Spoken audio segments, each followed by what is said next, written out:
تھوڑا سا واپس آؤ یار، تھوڑا سا دائیں بائیں دیکھو، تھوڑا سا پیار کرنا شروع کرو. ہمارے اپنے ہیں، ہمارے قریبی ہیں، ہمارے کلاس فیلوز ہیں، ہمارے گھر میں رہنے والے ہیں، گلی محلے والے. کوئی کسی نے کسی کا قتل نہیں کر ڈالا.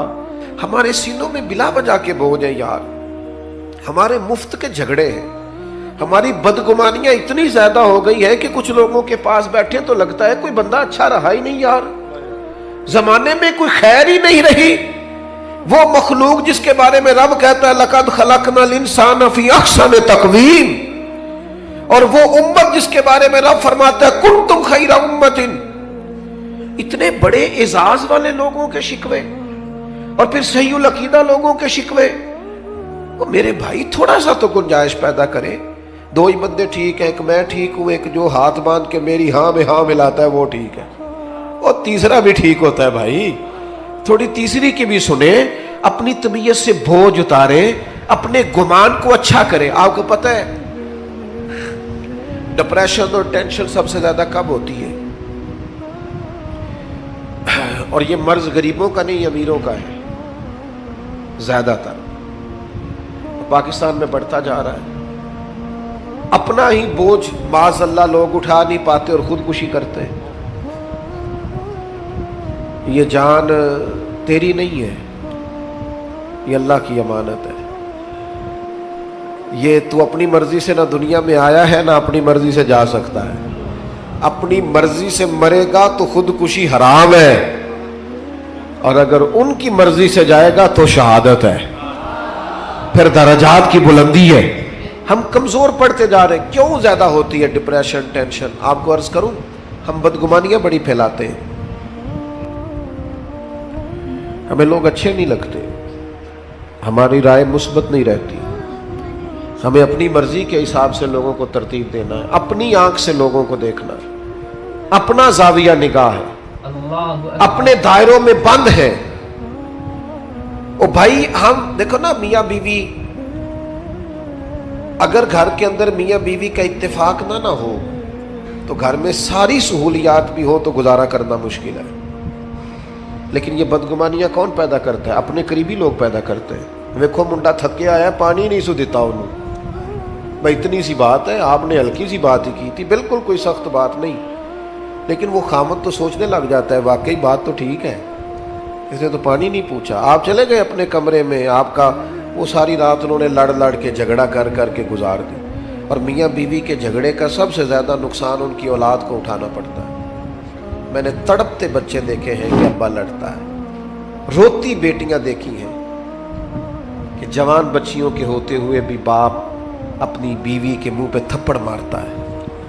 کیوں ہوتا ہے؟ بدگمانیوں کو عروج ہے، غلط فہمیاں پال کے جما لیتے. اچھا گمان، اچھی سوچ، اور وہ آپ کے تزکیہ نفس کی سوچ کو مضبوط کرے گی. مسلم شریف میں لفظ ہے، حضور نے فرمایا اچھا سوچا کرو، اچھا سوچنا بھی عبادت ہے. تم گمان اچھا رکھو، اچھا گمان. آپ دیکھیں نبی پاک علیہ السلام کا طریقہ کیا ہے سوچنے کا. 10 دن نبی پاک نے طائف میں قیام کیا ہے. یہاں 2 منٹ کوئی شخص کسی سے ذرا ٹکرائے تو پھر اس کا لہجہ دیکھیں آپ، دیکھنے والا ہوگا. 10 دن حضور نے قیام کیا ہے اور ان کو تبلیغ کی ہے اور جواب میں پتھر کھائے.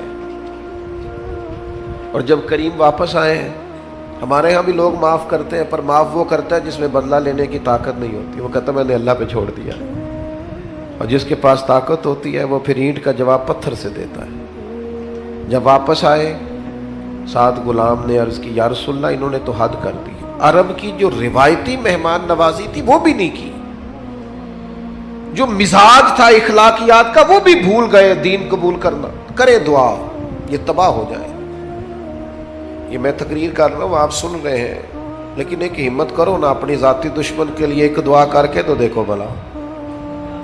ایک ہمت کرے نا. یہ کئی دفعہ سنا ہے نا حضور دشمنوں کی ہدایت کی دعا کرتے، تو ایک ہمت کرے نا کسی ایک ذاتی دشمن کے لیے جو ذات کا دشمن ہے، نظریے کا نہیں، اس کے لیے کر کے دیکھو نا ایک دعا بھلا. یہ ہمت کرو، یہ بھی تو حضور کا طریقہ ہے نا. لیکن مجھے بڑے افسوس سے کہنا پڑتا ہے ہم نے سنتیں بھی 4-5 موٹی موٹی یاد کی ہیں، داڑھی عظیم سنت ہے، پگڑی عظیم سنت ہے، مسواک عظیم سنت ہے، لیکن میرے بھائی سچ بولنا بھی تو سنت ہے نا، دل صاف رکھنا بھی تو سنت ہے نا، غیروں کے لیے دعا مانگنا بھی تو سنت ہے نا، کسی کے حق میں نرم رہنا بھی تو حضور کی سنت ہے نا، خیر خائی بھی تو نبی پاک کی سنت ہے۔ ان پر توجہ کب ہوگی؟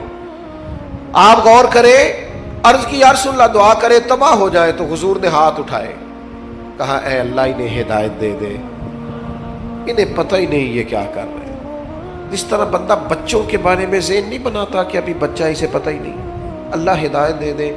تو غلام نے عرض کی حضور ایک بندے نے بھی بات نہیں مانی اور آپ دعائیں مانگ رہے ہیں، تو یہ میرے محبوب کا گمان ہے، یہ حضور کی سوچ ہے، یہ نبی پاک نے مثبت رویوں کو فروغ دیا ہے سوسائٹی میں۔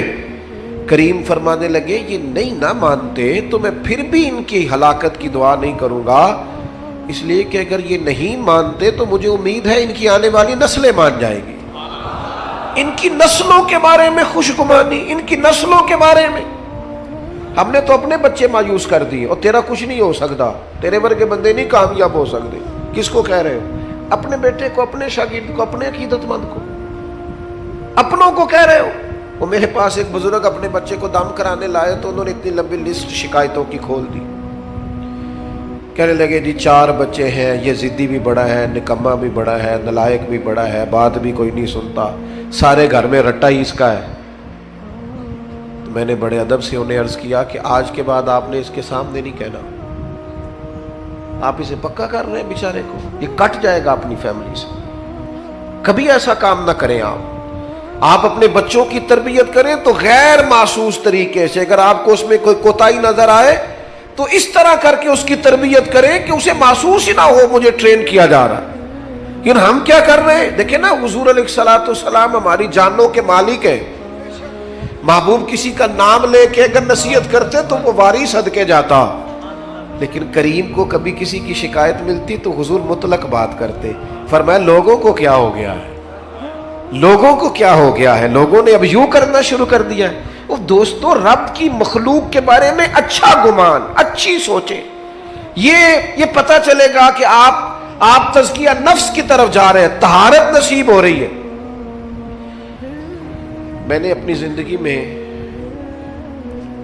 اکثر لوگوں کو دیکھا ہے کہ انہوں نے اگر چاہا ہے تو بہت سارے لوگوں کے حق میں رائے عامہ ہموار کر دی ہے۔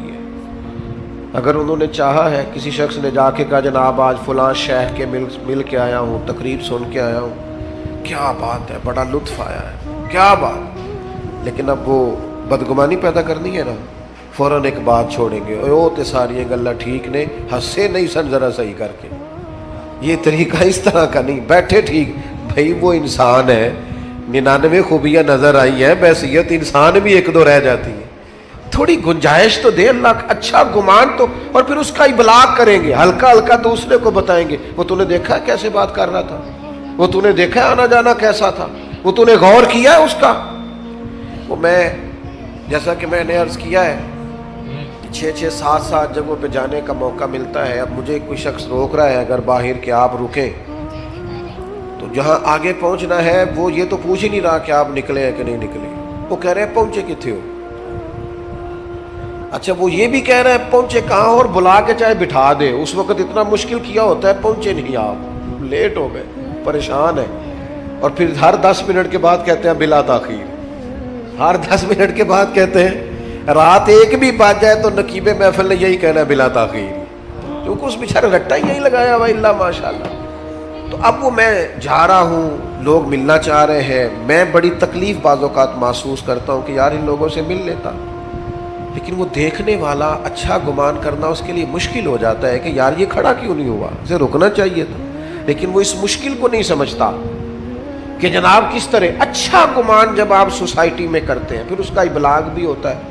حضرت بشر حافی رحمۃ اللہ علیہ بغداد کی جامع مسجد میں جمعہ پڑھتے تھے، کوئی انہوں نے دنیا داری نہیں بنائی تھی، جس آدمی نے جوتے نہ خریدے ہوں پہننے کے لیے اس کا کسی سے کیا رٹا ہوگا، لیکن مخلوق تو فنکار ہے اس درجہ کے پل بھر میں، سنگے در کعبہ سے بھی اصنام تراشے، تم کون ہو کیا چیز ہے داغ کبابی، لوگوں نے تو مریم پہ بھی الزام تراشا، لوگ باز آتے ہیں کوئی شکوہ کرنے سے. جس بندے کا کوئی رٹا نہیں کسی سے, ان پر بھی الزام لگا دیا, شکوہ شروع ہو گیا, بدگمانی. کیا ہوا جی؟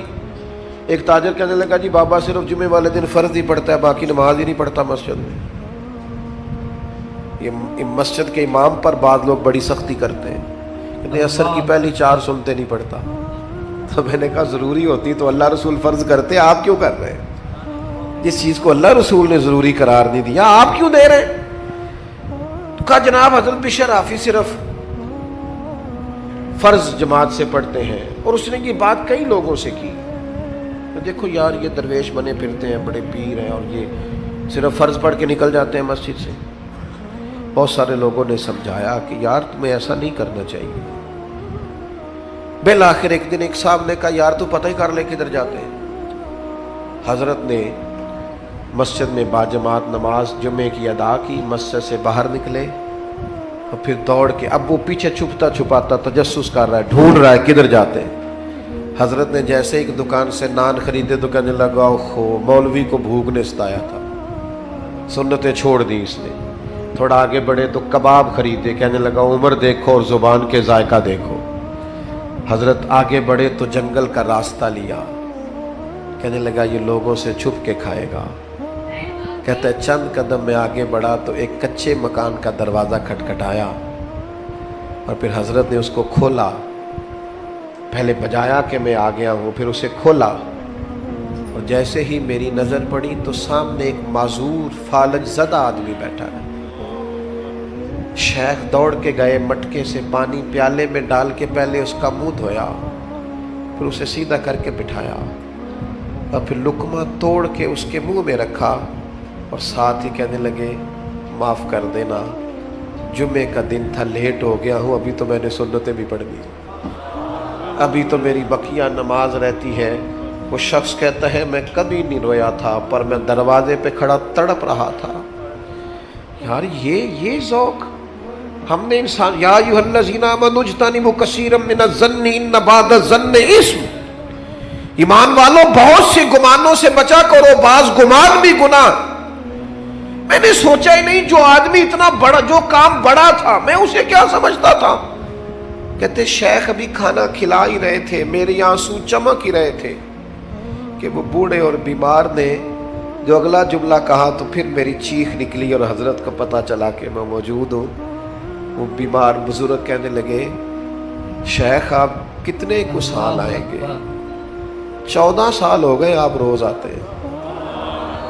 مجھے تو میرے اپنے بھی چھوڑ گئے, ہر روز آتے ہو, 2 وقت روٹی دیتے ہو, لباس بدلتے ہو, نہلاتے ہو. تو کہتے ہیں شیخ نے ان کے آنسو اپنے ہاتھوں سے پونچھے, ایک باری میریاں اکھیاں جو انہوں نے اتھرو پونجے سن, ان تے چسکا پہ گیا رونے دا, تے ہر ویلے آ ہوزاری دا. کہتے انہوں نے آنسو پونچھے اپنے ہاتھوں سے, اور پھر دوسرا لقمہ دے کے کہنے لگے آپ کو پتہ ہے سارا شہر میری عزت کرتا ہے, لوگوں کا خیال ہے شاید میں نفل زیادہ پڑھتا ہوں, صدقات زیادہ کرتا ہوں, وہ تو میں آپ کی خدمت کرتا ہوں تو اللہ نے مخلوق کے دلوں میں میری محبت پیدا کر دی. آپ خوش گمان کیوں نہیں ہوتے؟ اچھی رائے قائم کیوں نہیں کرتے؟ رویوں کو مثبت کیوں نہیں کرتے؟ بیٹی کی شکایت آ گئی ہے میکے سے, کام نہیں کرتی ٹھیک سے, اسے تو انڈا نہیں ابالنا آتا ڈب سے. تو ابا جی وکیل بن گئے, اماں وکیل بن گئی, کہنے لگی بچی ہے, سیکھتے سیکھتے تو مہربانی کرو نا یہی والا کلیہ بہو کے لیے بھی استعمال کرو. یہ بہو کے لیے بھی کہو کہ ابھی بچی ہے, سیکھتے سیکھتے جب آپ کا بیٹا اعتراض کرے کہ کھانا ڈھب سے نہیں بناتی تو انہیں کہو شہزادی تھی اپنے باپ کے گھر میں, وہ اگرچہ غریب تھا پر بیٹی کی خواہش پوری کرتا تھا, اس نے لاڈ سے رکھی تھی, اٹھتی تھی کام کرنے کے لیے, اور اماں اٹھاتی تھی تو ابا کہہ دیتا تھا ساری عمر کام ہی کرنے سو, پتہ نہیں اگلے نے کی سلوک کرنا ہے, چل میری دھی نو 4 دن سکون نہ رہ لین دے. یہ لاڈلی تھی, کسی کی شہزادی تھی, تیرے گھر آئی ہے چھوڑ چھاڑ کے, اور تیری خوش گمانی کیوں قائم نہیں ہوتی؟ کیوں بدگمان ہے ہم اتنے؟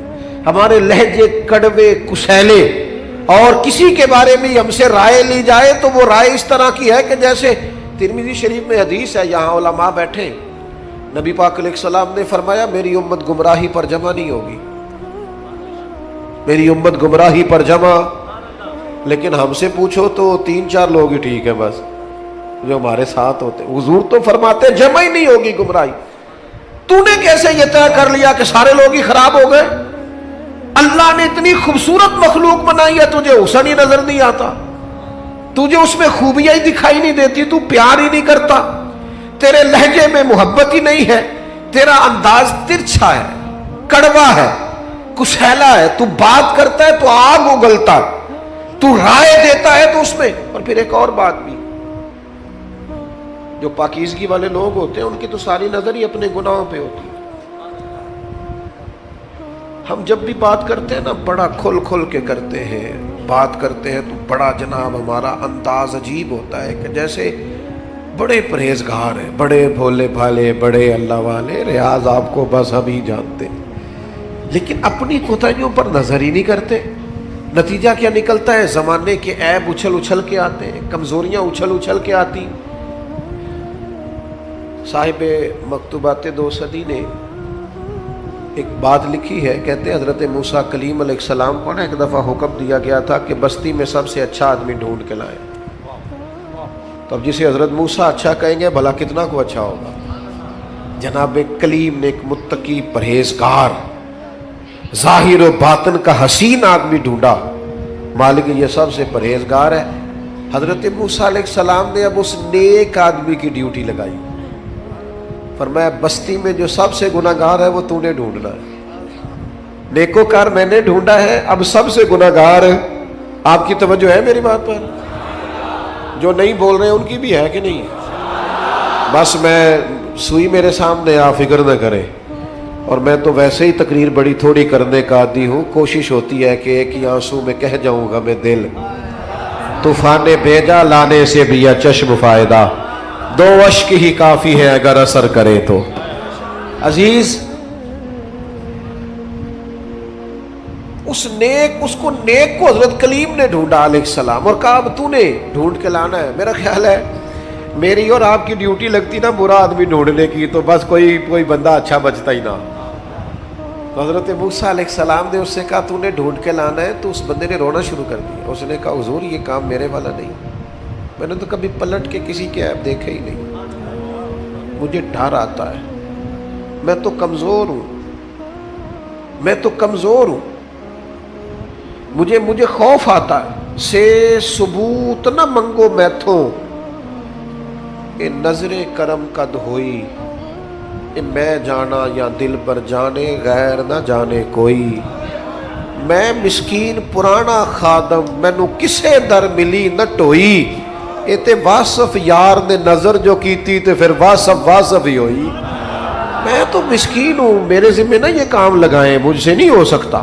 یعنی سے ثبوت نہ منگو میں تو اے بھلا نظر کرم قد ہوئی، اے میں جانا یا دل بر جانے غیر نہ جانے کوئی. میں مسکین پرانا خادم کسے در ملی نہ ٹوئی، اے تے واصف یار نے نظر جو کی تھی پھر واصف ہی ہوئی.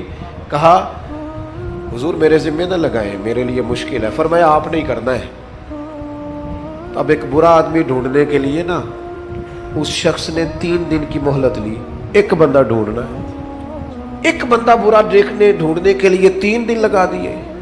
کہا جناب میں اسی وقت اسی ٹائم اسی جگہ برا بندہ ڈھونڈ کے جو آپ نے حکم دیا ہے کوشش کروں گا. صوفیاء نے لکھا ہے تیسرے دن اس مقررہ وقت پہ جب وہ آئے نا تو پتہ کس طرح آئے؟ اپنے گلے میں رسی تھی. میں مسکین پرانا خادم، اور رسی کا سرا حضرت کلیم کے ہاتھ میں دے کے کہنے لگے حضور کچھ لوگوں کی غلطیاں مجھے نظر آئی تھیں پر ان کا مجھے صرف شک تھا، اور جو میرے اپنے اندر ہے ان کا مجھے پاک ہے. جو دوسروں کے اندر کمزوریاں تھیں ان کا صرف شک تھا کہ شاید یہ کام لیکن اپنا تو پاک ہے. لہذا اس بستی میں سب سے بڑا مجرم میں ہی ہوں. بتائیں نا بھلا رب کیسے راضی ہوگا، بتائیں بھلا وہ مجھے کیسے معاف کرے گا. خطاؤں کے درگزر کے لیے کیا پڑھوں تو کریم کرم کرے گا، حضرت موسیٰ نے سینے سے لگا کے فرمایا یہی تو تیری عاجزی ہے جس کے سبب سے اللہ نے سب پر درجہ عطا فرمایا. یہی تو تیرا او میرے سنگیوں، میرے دوستوں، ماں باپ جو ہوتے ہیں نا، ماں باپ وہ انسان کا نا سب سے قیمتی اثاثہ ہوتے ہیں. یعنی ماں باپ کی زندگی میں انسان نا کچھ بے پرواہ بھی ہو تو گزارا ہو جاتا ہے، کچھ فکروں سے وہ آزاد ہوتا ہے. ہمارے ہاں نا ماں باپ کی خدمت کا لوگوں نے ترجمہ بڑا اپنی مرضی کا لیا ہوا ہے. ماں باپ کی خدمت کرنی ہے، خرچہ دینا ہے. کئی ابا جی کو حج کرا کے نا اپنے ابا جی کو تو گلی میں بتا رہے ہوتے ہیں ابا جی نو حج تے میں کر لیا سی، او بھائی تیرے ابا جی دینا. ایک ختم شریف پہ میں اصالِ ثواب کی محفل میں حاضر تھا تو وہ اپنے علامہ صاحب کو کہہ رہے تھے کہ 50,000 ابا جی کی طرف سے مسجد میں دے رہے ہیں، اعلان کر دیں. تو مائک میرے آگے آ چکا تھا تو مولانا بیچارے مجبور تھے، واپس مانگ رہے تھے، میں دینا نہیں چاہ رہا تھا. یہ بھی کبھی کبھی ہوتا ہے نا، یہ مشکل سے ملتا ہے تو یہ واپس دے دیں، مشکل ہوتا ہے یہ بھی کام. تو وہ واپس دینا چاہ رہے تھے. میں نے کہا مسئلہ کیا ہے؟ کہنے لگے جنہوں نے 50,000 مسجد دیا اور کہتے ہیں ابا جی کی طرف سے اعلان کر دیں. تو میں کہ انہوں نے پوچھو ابا جی جو انہوں نے دے گئے نے انہوں نے بھی اعلان کرایا کہ انجی دے گئے نے. ان سے پوچھو وہ ساری دکانیں، پلاٹ، پلازے ابا نے اعلان کرائے کہ فری میں دیے. یہ اتنی لاکھوں کروڑوں کی جائیداد میں سے 50,000 ابا کے نام پہ دے رہے ہیں اور ساری دنیا کو بتا رہے ہیں. یہ سمجھ نہیں آتی. بچے سمجھتے ہیں کہ خرچہ دینا ہی ماں باپ کی خدمت ہے. ماں باپ کی اصل خدمت انہیں ٹائم دینا ہے، ان کے پاس بیٹھنا ہے، ان سے مشورہ کرنا ہے. آنکھیں پتھر کی ہو جاتی ہیں ماں کی دروازہ دیکھ دیکھ کہ تو کب آئے گا. وہ نا جی آپ ذرا آپ سرد خانے میں رکھ دے ابا جی کو، میں 3 دن کی بس آپ رکھیں، مجھے فلائٹ مل گئی ہے. تو پہلے کیوں نہیں ملی؟ وہ تو پوچھتا پھرتا تھا لوگوں سے کہ بتاؤ کہ برطانیہ کی ٹکٹ کتنے کی ہے. اس وقت تو کیوں نہیں؟ والدین کو، دوستوں کو فون کرتے ہو نا، آج روٹی نہ کھانا باہر کھائیں گے، تو کر ایک فون ابا جی کو بھی، ابا جی میرے آنے تک روٹی نہ کھانا. ایک فون کر تو صحیح. اس دن ان کو شوگر کی دوائی نہیں کھانی پڑے گی، اس دن ان کو نیند کی گولی. وہ میرے پتر دا فون آیا، تو بیمار اماں کو فون کر، روٹی میں نے تیرے ہاتھ کی کھانی ہے، دیکھنا وہ بغیر دوائی کے اٹھ کے روٹی پکائے گی. لیکن وہ جو دینے والی چیز تھی وہ تو دی نہیں، ٹائم ہی نہیں دیا، توجہ ہی نہیں دی، غور ہی نہیں کیا. حضرت ایک شیخ، غالباً شیخ ابو سعید کے بارے میں صاحب رسول کشیریہ نے لکھا ہے، فرماتے ہیں میں حج کرنے جا رہا تھا، نفلی حج تھا میرا، میری تربیت کے لیے، میرے جیسے لوگوں کے لیے لکھا ہے انہوں نے. میرا نفلی حج تھا، دوسرا تیسرا تو گھر میں بیٹھا تھا. تو میری والدہ نے مجھ سے پانی مانگا. تو میرے دل میں خیال آیا کہ میں شیخ بھی ہوں، علامہ صاحب بھی ہوں اور حاجی بھی ہوں، کل جا رہا ہوں. تو چونکہ ہمیں عادت ہو جاتی ہے نا، جوتے کوئی اور ہی اٹھاتا ہے، پانی کوئی اور ہی پکڑاتا ہے. حالانکہ یہ بہت بڑی مصیبت ہے اگر لگ جائے تو. حضرت شیخ الحدیث علامہ عبد المصطفیٰ زرعی صاحب رحمۃ اللہ علیہ ہزاروں علماء کے استاد تھے. تو کبھی گفتگو کرتے تھے تو کہتے تھے میرے ساتھ ہزاروں لوگ وابستہ ہیں، پر شکر ہے میں اپنا جوتا خود ہی اٹھا لیتا ہوں. میں اس مشقت کا شکار نہیں ہوں، اس تکلیف میں نہیں آیا کہ میرا پروٹوکول بنتا ہے. تو شیخ فرماتے ہیں کہ میرے دل میں خیال ہے میں تو حج پہ جا رہا ہوں اور پھر میرا اعزاز بھی ہے، تو پانی چھوٹا بھائی بھی پلا دے گا تو حرج کیا؟ میں نے چھوٹے سے کہا او بھائی اماں کو پانی دینا. اٹھا، اس نے پیالہ اٹھایا اور مٹکے سے پانی ڈال کے والدہ کو پیش کیا. تو کہتے ہیں میرے دل میں خیال آیا یار سینکڑوں میل پہ حج کرنے جانا تیرے لیے آسان ہے اور 2 قدم پہ اٹھ کے اماں کو پانی پلانا مشکل ہے. اس کا معنی کیا ہے؟ اس کا مطلب کیا ہے کہ لوگ حاجی کہیں گے، نعرے لگائیں گے، کچھ نہ کچھ افتؤمنون ببعض الکتاب وتکفرون ببعض، کتاب کے بعض حصے پر ایمان لاتے ہو، بعض سے کفر کرتے ہو.